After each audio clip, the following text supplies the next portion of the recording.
शेतकऱ्यांनो, कांदा उत्पादक शेतकरी बांधवांसाठी आताच्या क्षणाची सर्वात महत्त्वाची आणि मोठी बातमी. बांगलादेश बॉर्डरवर कांदा निर्यात सुरू, कांद्याला मिळाला इतका दर. बघा सविस्तर संपूर्ण बातमी. शेतकऱ्यांनो, कांदा निर्याती संदर्भातील महत्त्वाची अपडेट आहे. परदेशात कांद्याला मागणी वाढली की घटली त्या संदर्भात सुद्धा जाणून घेत आहोत आणि निर्यातीच्या कांद्याला किती दर मिळतोय, सध्याची परिस्थिती काय, सविस्तर संपूर्ण लाईव्ह अपडेट जाणून घेत आहोत. शेवटपर्यंत नक्कीच बघा. व्हिडिओ जर आवडला तर नक्कीच लाईक करायला विसरू नका. तुम्ही चॅनलवरती नवीन असाल तर माझा शेतकरी या युट्यूब चॅनलला सबस्क्राईब करून जवळचा बेल आयकॉन म्हणजे घंटा नका, जेणेकरून माझ्याकडे नोटिफिकेशन तुमच्यापर्यंत पोहोचते.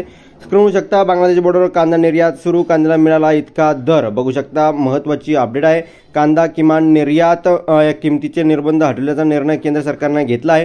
कांद्याच्या प्रति टनास $550 प्रति डॉलर इतका भाव मिळाला असेल तर कांदा निर्यातीची परवानगी मिळत असे. परंतु आता केंद्र सरकारने कांद्यावर किमान निर्यात मूल्याची अट रद्द केली आहे.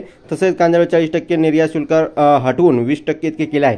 केंद्र सरकारने घेतलेल्या निर्णयाचे कांदा व्यापाऱ्यांनी स्वागत केले. मात्र केंद्र सरकारच्या घेतलेल्या निर्णय सिस्टम अपडेट न झाल्यामुळे बांगलादेश बॉर्डरवर 100 ट्रक तर मुंबई पोर्टवर 300 कंटेनर अडकून पडले होते. कांद्याच्या निर्याती संदर्भात हा निर्णय सिस्टीममध्ये अपडेट झाले नव्हते, त्यामुळे कांद्याची निर्यात बंद होती. सिस्टीममध्ये हे निर्णय अपडेट झाल्यानंतर काल दुपारपासून कांदा निर्यात सुरू झाली आहे. या ठिकाणी घोजाडांगा बॉर्डरवर 29 ट्रक कांद्याची तर हिली बॉर्डरवर 10 ट्रक कांद्याची निर्यात काल बांगलादेश करण्यात आलेली आहे. बांगलादेशला करण्यात आली आहे. भारतातून घोजाडांगा व हिली या दोन्ही ठिकाणून एकूण 39 कांदा गाड्यांची निर्यात झाली आहे. निर्यातीला कांद्याला किती दर मिळतोय? निर्यातीच्या कांद्याला नाशिक जिल्ह्यातील कांदा बॉर्डरवर 61 ते 64 रुपये प्रति किलो या ठिकाणी दर मिळाला. दक्षिणेकडील कांद्याला 62 ते 64 रुपये प्रति किलो दराने बॉर्डरवर विक्री झाली. मध्य प्रदेशातील कांद्याला 58 ते 61 रुपये प्रति किलो दराने बॉर्डरवर दर मिळाला आहे.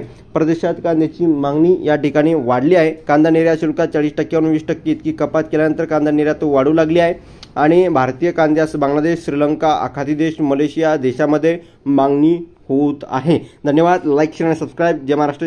जास्तीत जास्त कांदा उत्पादक शेतकरी बांधवांपर्यंत हा व्हिडिओ नक्की शेअर करा. धन्यवाद.